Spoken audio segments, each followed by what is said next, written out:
अब घर बैठे करें डिफेंस की तैयारी हमारे TDA ऐप के साथ, जिसमें है live classes, online test series, daily quiz, regular defence update, weekly question and answer sessions और भी बहुत कुछ। डिफेंस एक्सपर्ट के द्वारा तैयार की गई ऐसी ऐप जो आपको देगी 100% सफलता की गारंटी। आज ही डाउनलोड करें। जय हिंद व्यूअर्स, स्वागत है आपका त्रिशूल डिफेंस एकेडमी में। तो आज पेपर की हुई है आपकी NDA के पेपर, तो आज ही के दिन त्रिशूल आपके लिए एनालिसिस लेकर के आया है। कोशिश मेरी पूरी यही है कि पेपर जो हुआ है आपका, उसका एनालिसिस मैंने चैप्टर वाइज कर दिया है कि कितने क्वेश्चन आए हैं और कैसे आए हैं, किन किन चैप्टर से आए हैं। और अभी मेरी पूरी कोशिश यही है कि कुछ ऐसा एनालिसिस कर दिया जाए तो लगभग सारे पेपर का एक पर्टिकुलर एनालिसिस हमारे सामने आ जाए।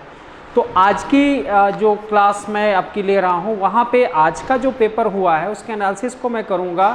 कुछ क्वेश्चंस को मैं यहाँ बताने वाला हूँ जो कि बहुत ही इजी पोर्शन के क्वेश्चंस थे, डिफ़िकल्ट लेवल के क्वेश्चन नहीं थे। और इस बार के पेपर की हम डिफ़िकल्टी लेवल और इजी लेवल दोनों को इस बार चेक करेंगे, दोनों की बात करेंगे। तो इस बार आपको जो सबसे पहली चीज़ हम लेकर के आए हैं कि कौन कौन से ऐसे क्वेश्चन थे जो आपके लिए काफ़ी ज़्यादा कंफर्टेबल थे, जिसको आपको बहुत ही 100% एक तरह से मैं बोलूँ कि कर लेना चाहिए था। वो कैसे किस तरह के क्वेश्चन हैं इस बार के आए हुए, उसको मैं आज एनालिसिस करूँगा। लगभग कोशिश मेरी होगी कि सारे के सारे चैप्टर्स लगभग मैं टच कर लूँ। जैसा कि आप समझ ही रहे हैं, सर्कमस्टांसेस अभी चीज़ें काफ़ी डिफ़िकल्ट चल रही हैं बाहर, फिर भी हमारी पूरी कोशिश ये है कि हम ज़्यादा से ज़्यादा चीज़ आपको आज के डेट में प्रोवाइड कर दें। और आज के डेट में मैं एनालिसिस करने जा रहा हूँ पूरे क्वेश्चंस की। कल से हम पूरी सीरीज को लेकर के एक आएंगे जिसमें हम पूरे क्वेश्चंस को हम आपके सॉल्व करके दिखाएंगे। तो चलिए आज की क्लास के लिए एनालिसिस के लिए हम जाने जा रहे हैं और कल से हम पूरी सीरीज को शुरू करेंगे। पूरे 120 क्वेश्चन को मैं खुद हल कराऊँगा और आज के क्वेश्चन एनालिसिस बेस पे मैं करने जा रहा हूँ कि कौन से क्वेश्चन आपके लिए बहुत आसान से थे। तो चलिए सबसे पहले मैं ट्रिगो की यहाँ पे बात कर लूँ।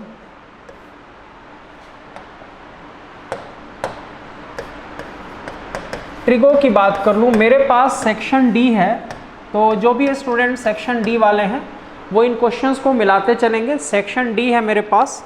सेक्शन डी का जो पहला प्रश्न है ट्रिगो का है, यहाँ पे क्वेश्चन है tan x is equal to -3/4 and x is in second quadrant, x is in second quadrant, then what is the value of sin x into cos x।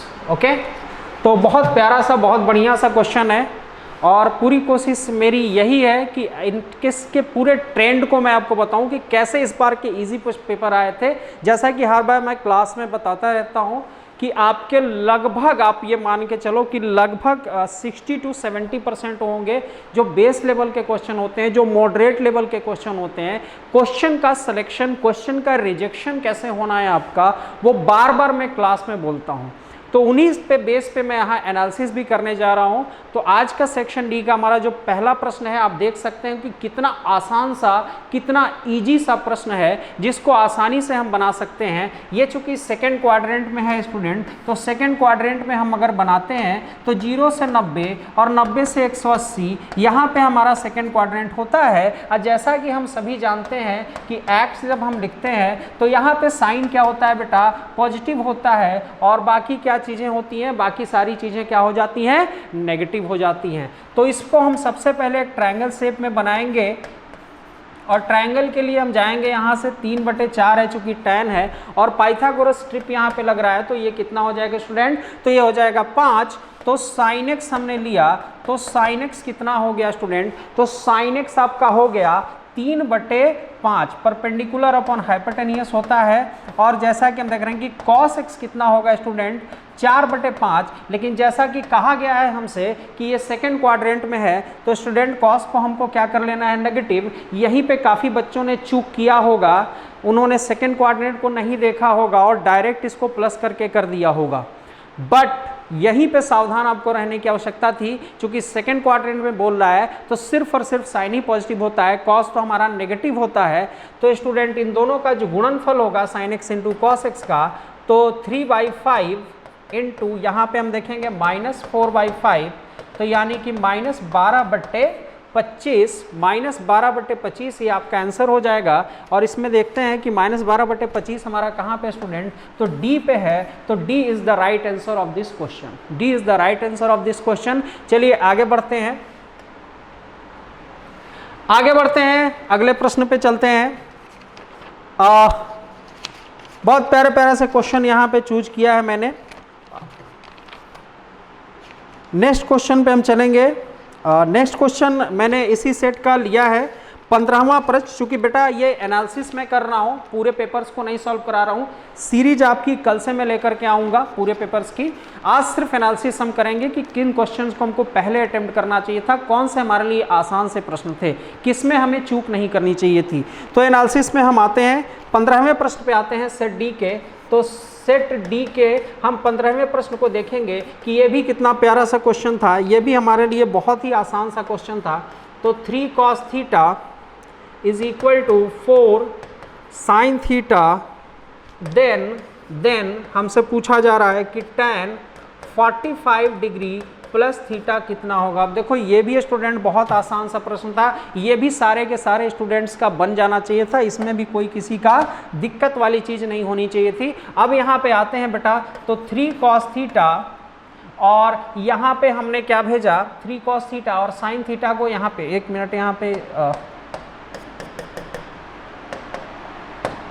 चलिए इसको करते हैं। तो 3/4 क्या मैं लिख सकता हूँ, जी हाँ बिल्कुल लिख सकता हूँ। तो साइन थीटा बटे ये कॉस थीटा हुआ, तो यहाँ से बेटा tan थीटा आपका कितना हो गया बेटा, तो 3/4 हो गया। tan थीटा की वैल्यू आपकी कितनी हो गई, यहाँ से 3/4 हो गई। तो बहुत आसान सा है, क्या हम इसको फार्मूले में बैठा सकते हैं। तो tan 45 plus tan theta upon 1 minus tan 45 into tan theta. Okay, तो tan 45 स्टूडेंट, tan 45 हमारा 1 है और tan थीटा कितना है, tan थीटा स्टूडेंट 3/4 है। ठीक है, 1 माइनस 45 तो 1 हो जाएगा, फिर tan थीटा कितना है बेटा, तो 3/4 है। ठीक है, तो अब इसको हल करेंगे तो ये 7/4 हो जाएगा और ये हो जाएगा 1/4। तो ये कट गया बेटा, तो कितना बचा आपका, 7 बचा। 7 इज द राइट आंसर। तो इस सवाल का जवाब आपका 7 होगा। 7 is the right answer for this question. तो हम देखते हैं कि क्या है हमारे ऑप्शन पे। 7 इज द राइट ऑप्शन। तो इसमें हम देखेंगे कि बी वाला जो ऑप्शन है स्टूडेंट 15वें क्वेश्चन का, तो सेक्शन डी का हमारा 15वें क्वेश्चन का B is the right answer of this question. ठीक है, आगे बढ़ते हैं। नेक्स्ट हम ढेर सारी चीज़ों को यहाँ पे लेकर के आए हैं। अच्छा, यहाँ पे मैंने बोला था क्लास में भी, अब मैं आ रहा हूँ क्वेश्चन नंबर आपका मैंने लिया है 19वां प्रश्न को लिया है। ये मैंने एलजेब्रा से एनालिसिस किया है कि एलजेब्रा से कौन सा सबसे इजी पोर्शन के क्वेश्चन थे, उसको मैंने लिया है। ठीक है, तो अभी मैं सिर्फ एनालिसिस कर रहा हूँ। सीरीज में जैसा कि मैंने बताया कि कल से सीरीज को मैं लेकर के आऊँगा सारे क्वेश्चन की। तो अब चलिए इसको करते हैं। तो GP, if each term of a GP is multiplied by the same non-zero number, ये बार बार मैंने बोला था कि काफ़ी क्वेश्चन ऐसे आते हैं जो आपके कुछ ऐसे बेस के पैटर्न के होते हैं जहाँ पे थ्योरी टोटली आपसे पूछी जाती है। If each term of a GP is multiply by the same non zero number, same non zero number से हर GP को मल्टीप्लाई कर दें, then the resultant segment is also a GP। क्या वो ऑल्सो GP में होगा? तो जी हाँ, बार बार मैंने कहा था कि अगर हमारा A1, A2 और A3 हमारा GP में है और सेम नंबर से अगर हम मल्टीप्लाई करेंगे तो ये भी स्टूडेंट, ये भी किस में होता है, ये भी GP में ही होता है।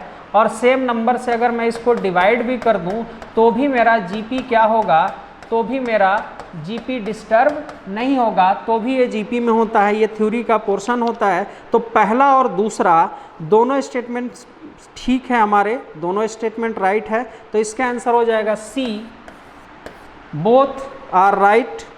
तो 19वां हम कर चुके हैं, बोथ आर राइट, दोनों क्या है आपके बिल्कुल सही हैं, राइट हैं। एक क्वेश्चन स्टूडेंट और किया है। आज की क्लास में मैं उन क्वेश्चंस को करा रहा हूं जो कि मैंने क्लास में काफ़ी बार रिपीटेड कर दिया है, काफ़ी बार मैंने क्लास में बताया है। उन क्वेश्चन को मैं बताने जा रहा हूं यहाँ पे। अगले प्रश्न पे चलते हैं। तो 23वां प्रश्न मैंने लिया है। 23वां प्रश्न है, ये भी हमारा पेपर मेरे पास है स्टूडेंट, सेक्शन डी का आपके पास, मेरे पास पेपर है सेक्शन डी वाले, इसको नोट करते चलेंगे। तो 23वां प्रश्न को मैं यहाँ डील करने जा रहा हूँ। Third term of A GP is 3। कोई जीपी है, उस जीपी का जो थर्ड टर्म है, थर्ड टर्म कितना है बेटा? तो थर्ड टर्म 3 है, थर्ड टर्म 3 है। तो कह रहा है कि what is the product of first 5 term. तो पहले 5 टर्म का प्रोडक्ट कितना होना चाहिए? तो A R square, A R cube और ए आर 4। तो पहले 5, तो 1 2 3 4 और 5, ठीक है। और T3 स्टूडेंट कितना हो जाएगा? T3 तो ए आर स्क्वायर हो जाएगा। तो ए आर स्क्वायर हमारे पास बेटा कितना है? तो ए आर स्क्वायर हमारे पास 3 है।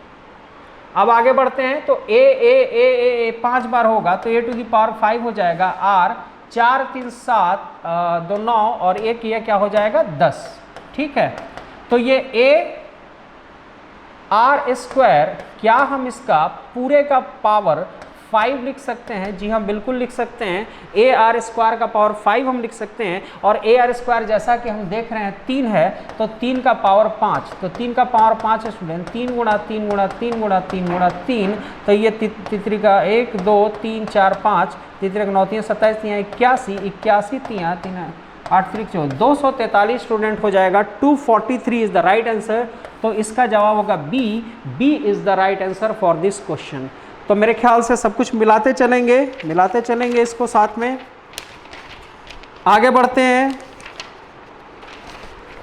अगला प्रश्न, ये बहुत ही प्यारा सा एक कॉम्प्लेक्स नंबर का, क्लास में काफ़ी बार इस क्वेश्चन को मैंने कराया है, इस पैटर्न के क्वेश्चन को कराया है। तो चलिए इसको देखते हैं। सेक्शन डी का 31वां प्रश्न है। सेक्शन डी का 31वां प्रश्न है। ये मैंने लिया है अलजेब्रा से। आज के एनालिसिस में अलजेब्रा और ट्रिगो पे ज़्यादा फोकस रहेगा, तो अलजेब्रा से मैंने लिया है। तो ये प्रश्न, ये जो है वो है 1 माइनस आई और 1 प्लस आई एस पूरे का एन स्क्वायर बराबर है 1। तो बेटा ये पूछा जा रहा है कि n का जो स्मॉलेस्ट पॉजिटिव इंटीजर है वो कितना होगा जिसके लिए ये 1 मिलने वाला है। तो देखो बहुत ही आसान सा, बहुत ही प्यारा सा ये प्रश्न है। तो इसको देखते हैं। तो सबसे पहली चीज़ हम क्या करेंगे स्टूडेंट? सबसे पहला काम करेंगे कि 1 माइनस आई और 1 प्लस आई है यहाँ पे। तो यहाँ पे ऊपर हम 1 माइनस आई और 1 माइनस आई से ऊपर नीचे हमको इसको रेशनलाइज कर देना है। अब ये क्या हो जाएगा? ये हो जाएगा 1 माइनस आई का होल स्क्वायर और 1 स्क्वायर माइनस आई स्क्वायर, ठीक है। और इस पूरे का हो जाएगा बेटा एन स्क्वायर। अब इसको क्या करेंगे?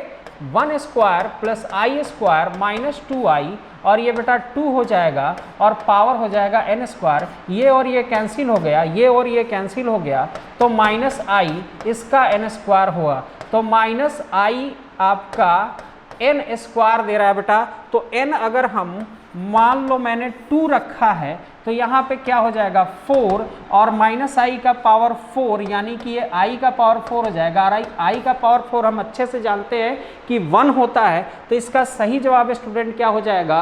2 हो जाएगा। 2 इज द राइट ऑप्शन। तो इसका जवाब आपका ए होगा। A option is the right, 2 is the right option. तो मेरे ख्याल से ये चीज़ क्लियर हो गई होगी। तो आगे बढ़ते हैं, अगले प्रश्न पे चलते हैं। ये भी काफ़ी बार 34वां प्रश्न स्टूडेंट, 34वां नहीं, अलजेब्रा, चूंकि मैं यहाँ पे मैं एनालिसिस अभी जो कर रहा हूँ वो अलजेब्रा की और ट्रिगो की कर रहा हूँ। तो अलजेब्रा का जो नेक्स्ट सेक्शन है हमारा वो 33वां प्रश्न मैंने लिया है। ये भी मैंने सेक्शन डी का जो आपका पेपर है, सेक्शन डी के पेपर का 33वां प्रश्न मैंने लिया है। 33वां प्रश्न में देखिए अपने आप में बहुत ही आसान सा क्वेश्चन है, बहुत बेसिक सा क्वेश्चन था। इस बार का पेपर कुछ ऐसा था कि एक एवरेज से एवरेज स्टूडेंट भी आसानी से उस पेपर को किल कर सकता था, आसानी से बना सकता था।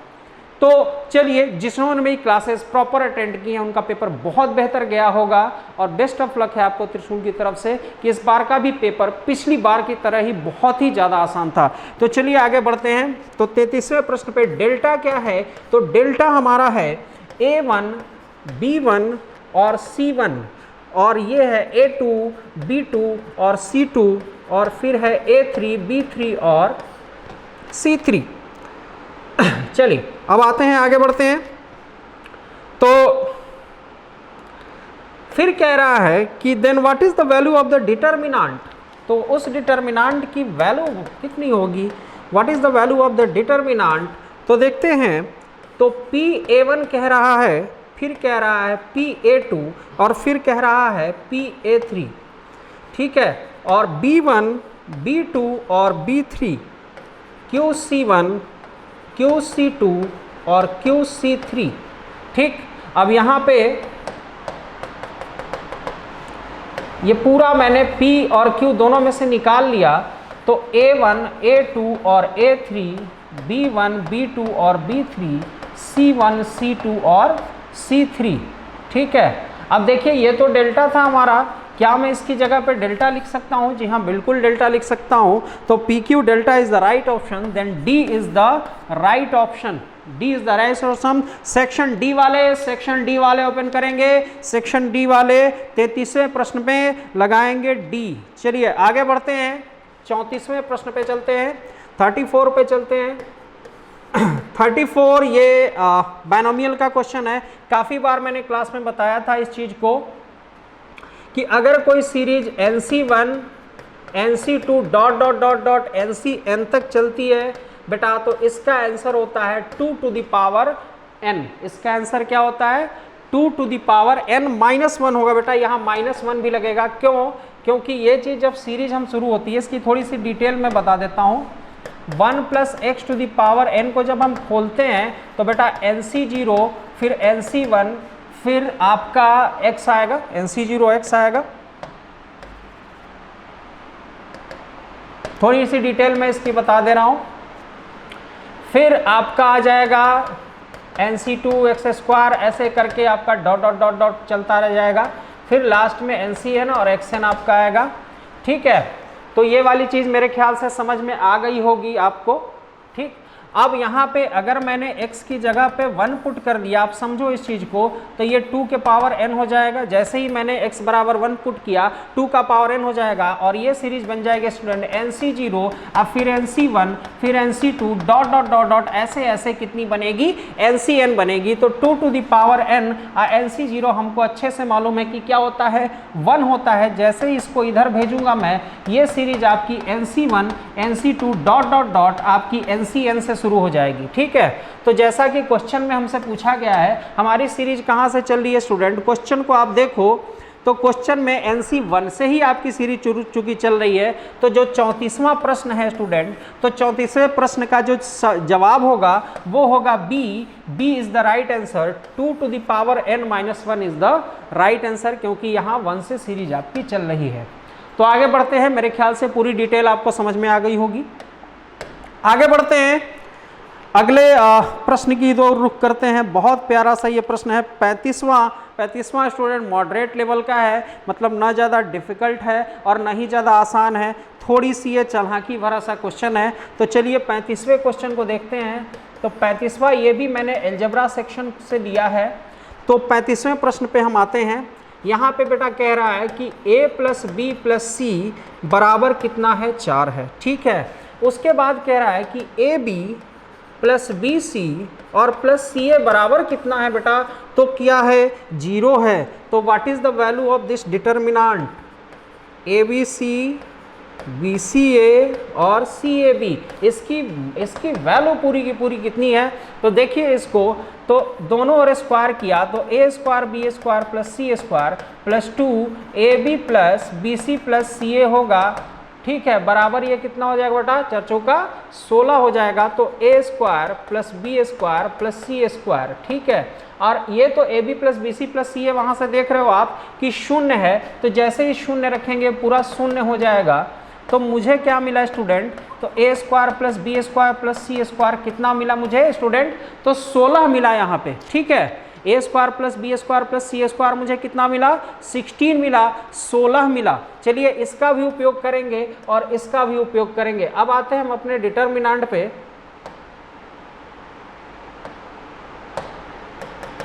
चलिए आते हैं, इसको सॉल्व करते हैं। तो सबसे पहले कॉलम पूरे को जोड़ देंगे, तो a plus B plus C, A plus B plus C और a plus B plus C, पूरे कॉलम को जोड़ दिया। अब यहाँ b c और a आ गया और c a और b आ गया। यहाँ मैंने क्या किया, कॉलम 1 में क्या किया, column 1 plus column 2 plus column 3 को यहाँ पे जोड़ दिया और यहाँ से मैंने बाहर ले लिया a प्लस बी प्लस सी को बाहर ले लिया। अब यहाँ पे क्या आएगा स्टूडेंट, 1 1 1 आएगा, फिर बी सी ए आएगा, सी ए बी आएगा, ठीक है। तो a प्लस बी प्लस सी को स्टूडेंट हम यहाँ से देख रहे हैं कि a प्लस बी प्लस सी कितना दिया है, 4 दिया है। तो a प्लस बी प्लस सी को स्टूडेंट हम क्या लिख सकते हैं, हम 4 लिख सकते हैं। तो चलिए 4 यहाँ पे लिख लेते हैं, यहाँ पे हम 4 लिख लेते हैं, 4 लिख लेते हैं, ठीक है। तो 1 b और c ये 0 हो गया, ये c माइनस बी हो गया, ये a माइनस सी हो गया, ठीक है। और ये फिर से ये 0 हो गया, ये a माइनस बी हो गया और ये b माइनस सी हो गया। समझ में आई बात। यहाँ मैंने क्या किया कि R2 में R2 माइनस R1 को घटाया। देखिए R2 में R2 माइनस R1 किया, यानी कि 1 में से 1 घटा 0, C में से B और A में से C घटा। फिर मैंने क्या किया कि R3 में मैंने R1 को सब्ट्रैक्ट किया। तो R3 में R1 को जब मैंने सब्ट्रैक्ट किया तो ये मुझे मिला 0 मिला और A माइनस बी मिला और फिर b माइनस सी मिला। मेरे ख्याल से ये चीज़ समझ में आ गई होगी सबको। चलिए आगे बढ़ते हैं, इसका इसमें गुणा करेंगे तो c माइनस बी और b minus C minus a minus B और a माइनस सी। अब यहीं पे मेन पोर्शन है, इसको थोड़ा बड़ा ब्रैकेट में हम दे देते हैं, ठीक है। ये बात समझ में आ गई होगी सबको। इस पर से मैंने खोल दिया तो यहाँ से c माइनस बी और b माइनस सी हुआ, फिर a माइनस बी और a माइनस सी हुआ। इसको गुणा करेंगे तो B C minus B square minus C square और प्लस बी सी और माइनस, इसको गुणा किया तो a square minus A B minus A C plus B C A square minus A B minus A C और plus B सी आपका यहाँ पे आ गया, ठीक है। अब ये चीज़ कंप्लीट हो चुकी है, ठीक है। A square minus A B फिर माइनस ए सी और फिर प्लस बी सी आ गया। अब हम ये क्या करेंगे, 2bc ये हो गया, फिर minus B square minus C square minus आपका ब्रैकेट मैंने खोल दिया तो A square plus A B plus A C और फिर क्या आया बेटा, माइनस बी सी आया, ठीक है। अब चलिए ये और ये ख़त्म करते हैं, इसको ख़त्म करते हैं। तो अब ये क्या आ गया, B C plus A B plus A C minus A square plus B square plus C square. तो बेटा ये क्या है, ये क्या दिया हुआ है, ये तो बेटा क्या दिया है, 0 दिया है। ये क्या दिया है, 0 दिया है, इसका कुछ वैल्यू नहीं है। तो a plus B C plus A B plus A C आपके क्वेश्चन में ही क्या दे रखा है, क्वेश्चन में ही बेटा क्या दे रखा है, तो क्वेश्चन में ही ये 0 दे रखा है, ठीक है। और ये अभी अभी हमने निकाला था a square plus B square plus C square, ये कितना निकाला था हमने, 16 देखो निकाला था यहाँ पे, ठीक है। यहाँ पे देखो 16 मैंने निकाला था, 16 निकाला था, ठीक है। और पहले से ही यहाँ 4 मौजूद है, पहले से ही यहाँ 4 मौजूद है और यहाँ पे मैंने 16 इसकी वैल्यू निकाली थी तो -16, तो यहाँ वैल्यू -16 आई, 16 चौक 64, तो -64 is the right answer of this question. तो B is the right answer of this question without any doubt. चलिए अब इसको आगे बढ़ते हैं।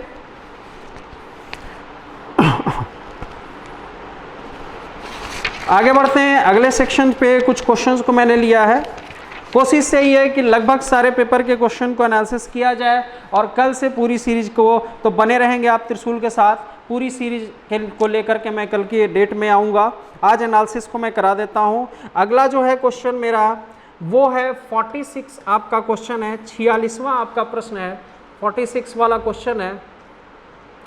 46 हमारा क्वेश्चन है किसका, और सेक्शन डी का है। तो पहला ही आंसर सही है, tan स्क्वायर है cot इनवर्स x आपका कह रहा है, तो थ्योरी है ये पूरी स्टूडेंट, ये तभी होता है, ये हमारे सारे रियल वैल्यू के लिए आपका चला जाएगा, सभी रियल वैल्यू के लिए 90 पे आपका आएगा। तो चलिए इसको हम ख़त्म करते हैं। नेक्स्ट पे हम आते हैं 47वें प्रश्न पे हम आते हैं, 47 पे हम आते हैं। तो 47 में हमारा tan a, तो tan a कितना है बेटा 1/7 है, और cos 2a कितना है, तो cos 2a कितना होता है, सबको मालूम है 1 - tan स्क्वायर a और 1 + tan स्क्वायर a, सबको मालूम है कि ये होता है। चलिए आगे बढ़ते हैं। बहुत ही चीप सा क्वेश्चन था, बहुत ही आसान सा क्वेश्चन था। तो 1 - 1/49 और ये 149 और ये 48/49 और 50/49 ये कैंसिल हो गया। 24/25 इज द राइट आंसर। ये देखो कितना आसान सा प्रश्न था। इस बार का पेपर ऐसा था कि एवरेज से एवरेज स्टूडेंट उसको बहुत ही इजीली, बहुत ही आसानी से कर सकता था। 48वें प्रश्न पे आते हैं स्टूडेंट। 48वां प्रश्न बहुत इजी सा है, बहुत ही आसान सा है। The side of a triangle are, तो ट्रायंगल का साइड मान लो कि a बराबर m है, मान लो कि b बराबर क्या है n है, मान लो कि c बराबर क्या है हमारा m² + n² + mn है। बेटा ये सेक्शन डी का चल रहा हूं मैं और एनालिसिस कर रहा हूं आज के पेपर में। जो आसान से प्रश्न थे, जो इजी से प्रश्न थे, जो क्लास में काफ़ी बार मैंने कराया है, जिनको आप इजीली कर सकते थे, उनके एनालिसिस यहाँ पे मैं कर रहा हूँ। तो आगे बढ़ते हैं। ए बी और हमारा ये सी हो चुका है। चलिए cos c क्या मैं ले रहा हूँ, cos c जी हाँ मैं ले रहा हूँ। तो cos c क्या हो रहा है, a² + b² - c² / 2ab, right. ओहो कहाँ फंस गया। चलिए cos c मैंने लिया, तो बेटा cos c a आपका कितना लिया m², b फिर n², c² इसको करेंगे तो रूट हट जाएगा m² + n² + mn अपॉन फिर 2m × n, ठीक। अब यहाँ पे cos c m² + n² - m² - n² और फिर mn होगा अपॉन 2mn, ये पूरा कैंसिल हो जाएगा, mn से mn कट जाएगा। तो बेटा cos c मुझे कितना मिला, cos c यानी कि सबसे बड़ा कोण जो मिला -½ यानी कि c मेरा मिलेगा 120 डिग्री का। -½ के लिए 120 डिग्री होगा, तो सबसे बड़ा एंगल जो मुझे मिलने वाला है 120 डिग्री का। तो आपसे पूछ क्या रहा है स्टूडेंट, पूछ रहा है कि एक्यूट एंगल का सम कितना होगा। तो 120 चूंकि काफ़ी बड़ा है तो बाकी के दोनों एंगल एक्यूट ही होंगे। तो अगर मैंने a + b + c लिखा 180, तो बेटा मुझे a + b का ही तो सम चाहिए। तो 180 - c यानी कि 180 - 120 यानी कि मुझे क्या मिला बेटा, तो 60 degree, 60 degree is the right answer. तो b is the right answer. आप नोट करेंगे इस प्रश्न का जवाब है 48वें का b है, 48 का आपका b है, और ये मैं डिस्कस करना हूँ सेक्शन डी के प्रश्न पत्र को। चलिए आगे बढ़ते हैं, अगले कुछ एनालिसिस को करेंगे। हाँ, इसको देखिए बहुत प्यारा सा ये क्वेश्चन देखिए 49 ये बहुत प्यारा सा क्वेश्चन है और कितना आसान है, कितना आसान है, बेसिक फार्मूले पे है। इस बार का पेपर पहले वाले पेपर से ही जो इसके प्रीवियस में होता है उससे भी कई गुना ज़्यादा आसान है। चलिए आगे बढ़ते हैं। The area of a triangle, the area of a triangle, देखिए ए आपका 10 है और सी आपका कितना है 4 है। एंगल दिया है इस बार पूरा, कहीं से घुमाया भी नहीं है, मतलब सीधे सपाट सा क्वेश्चन दे दिया है। तो एरिया ऑफ अ ट्रायंगल होता है हाफ ए सी और साइन बी, तो half a is the 10, c is the 4, sine 30 यानी कि 40, 2 × 2 यानी कि 40/4 यानी कि 10 cm² is the right answer. अब इसका कितना हो जाएगा बेटा, c is the right answer. 49 का c को आप टिक करोगे। बहुत आसान सा क्वेश्चन है, बहुत आसान से पूरा पेपर जो मैंने देखा, एनालिसिस जो किया, बहुत ही इजीली पेपर था। चलिए अब आते हैं 50वें प्रश्न पे, और 50वां प्रश्न भी देखो थ्योरी का है, सेट का है। इतना प्यारा सा क्वेश्चन, इतना अच्छा सा क्वेश्चन है।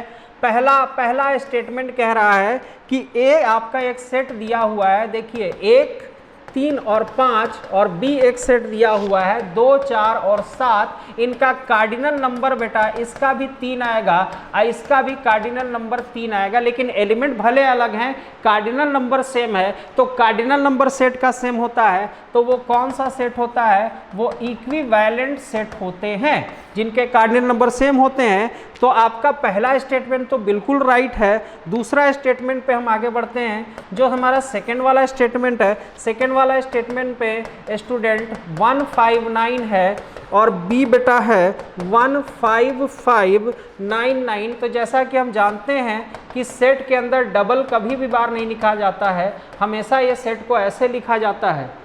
बात आ गई समझ में? तो ये भी बेटा 159 है, ये भी 159 है, उसमें कोई संदेह नहीं है। किसी भी सेट के अंदर हमको कभी ऐसे डबल डबल एलिमेंट कभी नहीं मिलते हैं। तो ये भी ओवरऑल मैं अगर लिखूंगा तो 159 ही लिखूंगा, यानी कि इस बार कार्डिनल नंबर के साथ साथ सारे के सारे एलिमेंट भी इक्वल हैं। तो क्या ये एक इक्वल सेट है? जी हाँ, आर द इक्वल सेट, बिल्कुल इक्वल सेट है, इसमें कोई डाउट नहीं है। Both first and second is the right answer, C is the right answer. आगे बढ़ जाते हैं। चलिए 51 बिल्कुल थ्योरेटिकल क्वेश्चन ही पूछा है, बहुत आसान से क्वेश्चन पूछा है, पूरे थ्योरी बेस पे क्वेश्चन को इसने किया है। तो 51वें पे हम आते हैं। 51वां कह रहा है कि कंसीडर द फॉलोइंग स्टेटमेंट, इन स्टेटमेंट को आप कंसीडर करो सेट के लिए। The null set is a subset of every set, बिल्कुल सही है। एम्प्टी सेट सारे सेट का एक अपना सबसेट होता है, इसमें कोई डाउट नहीं है। Every set is a subset itself, बिल्कुल सही है, इसमें भी कोई डाउट नहीं है। दूसरा भी बिल्कुल सही है कि हर सेट, हर समुच्चय अपना खुद का एक उपसमुच्चय होता है। तीसरा क्या है? If the set has 10 element, किसी सेट में क्या है 10 एलिमेंट हैं, तो पावर सेट में कितने एलिमेंट होंगे? तो बेटा ये बताया था कि अगर किसी सेट में n एलिमेंट होंगे तो पावर सेट का जो कार्डिनल नंबर होगा वो 2 का घात n होगा, क्योंकि पावर सेट होता है क्या? उसके सभी उपसमुच्चयों का समुच्चय होता है। Power set is the subset of power set is the set of all the subset of any set. ठीक है, किसी भी सेट के अगर सभी उपसमुच्चयों का एक समुच्चय बनाया जाए तो उसको क्या कहते हैं? उसको पावर सेट कहते हैं या शक्ति समुच्चय कहते हैं। और शक्ति समुच्चय का जो कार्डिनल नंबर होगा वो 2 का घात n होगा, जहां n क्या है? किसी सेट में अवयवों की संख्या। तो यहाँ सेट में अवयवों की संख्या 10 है, तो 2 का घात 10 करेंगे बेटा तो 1024 हमें आएगा, यानी कि तीनों के तीनों स्टेटमेंट सही है। D is the right answer of this question. 51 का डी बिल्कुल सही जवाब है। D is the right answer of this question, बिल्कुल सही जवाब है। चलिए अब कुछ कैलकुलस के पोर्शन को, ये कितने आसान से क्वेश्चन आए कैलकुलस में। लगभग मेरे ख्याल से देखो लिमिट के भी क्वेश्चन बहुत ही आसान से आए हैं। और बस जुड़े रहेंगे आप त्रिशूल के साथ, बस एक दिन का और इंतजार है। कल की डेट में मैं सारे क्वेश्चंस को पूरी तरह से सॉल्व कराऊंगा, तो सभी लोग बिल्कुल त्रिशूल के साथ जुड़े रहेंगे। अब चलिए आज के एनालिसिस को हम यहीं पे ख़त्म करने वाले हैं। एक कैलकुलस के 1-2 क्वेश्चन को और मैं लूँगा, चूँकि सभी जान रहे हैं कि बाहर प्रॉब्लम चल रही है, तो सेशन को बहुत ज़्यादा लंबा नहीं खींच सकता हूँ मैं। अदरवाइज़ आज ही के डेट में आपको सारे आंसर मिल जाते, त्रिशूल हर बार सारे आंसर्स को लाया है। चलिए अब देखो ये कितना आसान सा ये प्रश्न है। अब जहाँ जहाँ भी x है वहाँ क्या मैं a माइनस एक्स लिख सकता हूँ? जी हाँ, बिल्कुल लिख सकता हूँ। तो 0 से a f a है, एक जगह पे a माइनस एक्स, मैंने बोला था कि हम x में से a को घटा सकते हैं, बिल्कुल सेट ये रूल हमें करता है। तो यहाँ f a माइनस एक्स, यहाँ f a, अब फिर a माइनस एक्स। देखो इतना आसान सा ये प्रश्न इस बार का पेपर में, बहुत ईजी से प्रश्न थे। fx और यहाँ पे f और a माइनस एक्स हो जाएगा, यहाँ भी नीचे क्या आएगा बेटा? fx आएगा। अब आप देख रहे हो कि ऊपर नीचे देखो बराबर हो जाएगा ये और ये, अब आप जोड़ोगे तो 2i हो जाएगा। तो 0 से a f a minus x, यहाँ पे fx हुआ, और यहाँ पे f a माइनस एक्स, यहाँ पे fx हुआ dx। ये पूरा का पूरा आपका कैंसिल हो गया। अब देखिए 1 मिनट, ये क्या हो गया? पूरा का पूरा कैंसिल हो गया। अब ये क्या होने जा रहा है, 2i is equal to 0 to a dx। Okay, तो 2i is equal to dx का x होगा बेटा, तो 0 से a, 2i बराबर a माइनस 0, तो i बराबर बेटा कितना होगा, a by 2 is the right answer. तो answer of this question is a by 2, d is the right answer, d is the right answer of this question. 63 का d, section D वाले, section D वाले खुश हो जाओ भाई, 63 का D. चलिए आगे बढ़ते हैं, कुछ क्वेश्चंस और देखो, लिमिट के क्वेश्चन को करेंगे। अब इस बार का पेपर ऐसा आया था कि सेशन को एंड करने का मन ही नहीं कर रहा है। 64वां प्रश्न आप देख लो, बहुत आसान सा है सेक्शन डी का। 64वां प्रश्न, लिमिट x टेंड्स टू -1 और x cube plus x square upon x square plus 3x plus 2, क्या ये 0/0 फॉर्म में है, पहले उसको चेक कर लेते हैं। चलिए रखते हैं, -1 अगर रखेंगे यहाँ पे बेटा, तो -1 यहाँ पे रखेंगे तो -1 और +1 ये 0 दे देगा। यहाँ -1 रखेंगे तो हमें +1 मिलेगा, -3 तो 1 3, ये 0/0 के फॉर्म में है बिल्कुल। तो हमें क्या लगाना है बेटा, हमें लगाना है, सीधा काम करना है कि यहाँ पे लॉपिटल रूल को हमें अप्लाई कर देना है। क्या अप्लाई करना है, आई थिंक 2 है ये, 2 है ये लॉपिटल, सबने पढ़ा होगा, एल हॉस्पिटल बोलते हो, ठीक है, हॉस्पिटल का नाम मत लेना, बहुत दिक्कतें चल रही हैं। तो चलिए 3x स्क्वायर प्लस 2x और यहाँ 2x प्लस 3, बस एल हॉस्पिटल लगा, अब बनना आसान हो गया। तो 3 -1, 3x क्यूब का ddx, फिर से मैं बता देना, बहुत सिंपल सी चीज़ है। x क्यूब था यहाँ पे x स्क्वायर था, आपका x स्क्वायर है यहाँ पे, तो x क्यूब का ddx बेटा 3x स्क्वायर होगा, x स्क्वायर का ddx बेटा 2x होगा, x स्क्वायर का फिर 2x, अब फिर इसका 3 और 2 का ddx 0 हो गया, यहाँ -1 का होल स्क्वायर हो गया 2, अब फिर -1 ले लिया, अब फिर 2 इंटू -1 प्लस 3 हो गया बेटा, ठीक है। अब ये क्या हो जाएगा, 3 और -2 ये हो जाएगा, और ये -2 और +3 हो जाएगा। तो यहाँ पे बेटा क्या हो जाएगा, 3 में से 2 गया 1 और ये भी 1 हो जाएगा, जी हाँ, 1 और 1 कट के कितना हो गया, 1, बिल्कुल। कैलकुलेशन में कोई गलती आप मत करिएगा, -1 का होल स्क्वायर बेटा प्लस होता है, तो 3 का 3 हो गया, यहाँ पे -1 रखा तो मैंने -2 हो गया, और यहाँ पे माइनस रखा तो -2, ठीक है। इधर 3 का आपका 3 है, 3 में से 2 गया है, 3 में से 2 गया, तो 1 से 1 आपका आंसर आ गया। ये आपका B is the right answer, B is the right answer of this question. चलिए आगे बढ़ते हैं।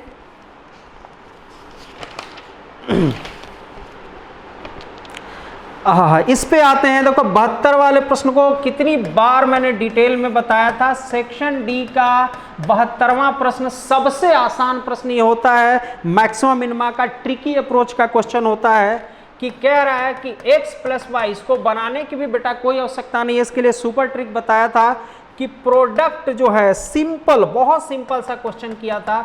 शायद कोविड की वजह से उसे भी लगा हो कि पेपर मुझे थोड़ा सा आसान देना चाहिए, बच्चों का उतना बेहतर तैयारी नहीं हुआ है, तो भी ये रीज़न एक हो सकता है कि पिछली बार से भी इस बार का इजी पेपर आया है। x + y आपका 20 है और x × y, then what is the maximum value of p, इसकी क्या वैल्यू निकालनी है बेटा, मैक्सिमम वैल्यू निकालनी है। तो क्या रूल बताया था, रूल ये बताया था कि आप इसको आधा तोड़ो, x बराबर 10 और y बराबर 10, किसी भी संख्या को जब आप आधा आधा हाफ तोड़ोगे तो आप यकीन मानो उसका जो प्रोडक्ट आएगा, जब आप बनाओगे मैक्सिमम मिनिमा से, तो उसका प्रोडक्ट हमेशा क्या आएगा, मैक्सिमम आएगा। तो यहाँ 10 × 10, 10 दहिया 100, 100 इज द राइट आंसर, बिना किसी डाउट के। तो A is the right answer, A is the right answer of this question. तो चलिए आज के सेशन को मैं यहीं पे एंड करूंगा, कल से मैं सीरीज को खत्म कर दूंगा पूरे 120 के क्वेश्चन को, तो जुड़े रहेंगे त्रिशूल के साथ। आज के एनालिसिस हमारी हो चुकी है, बहुत इजी सा पेपर था, सारी चीज़ों को भी मैंने बताया कि अलजेब्रा से कितने आए, ट्रिगो से कितने आए, कोऑर्डिनेट से कितने आए, ये हम एनालिसिस को कर चुके हैं। इसके अलावा आज क्वेश्चन की भी एनालिसिस को हमने बहुत अच्छे से किया, जिसमें मैंने उन क्वेश्चंस को लिया जो काफ़ी बार मैंने क्लासेस में पढ़ाया था, जो बहुत ईजी थे, जिनको पहले ही आपको अटेम्प्ट करना चाहिए था, इनको आप सबने कर लिया होगा बहुत बेहतर तरीके से। तो इस सेशन को मैं यहाँ एंड कर रहा हूँ, कल से जुड़े रहेंगे त्रिशूल से, कल पूरे पेपर को मैं सॉल्व कराऊंगा। जय हिंद। अब घर बैठे करें डिफेंस की तैयारी हमारे TDA ऐप के साथ, जिसमें है live classes, online test series, daily quiz, regular defence update, weekly question and answer sessions और भी बहुत कुछ। डिफेंस एक्सपर्ट के द्वारा तैयार की गई ऐसी ऐप जो आपको देगी 100% सफलता की गारंटी। आज ही डाउनलोड करें।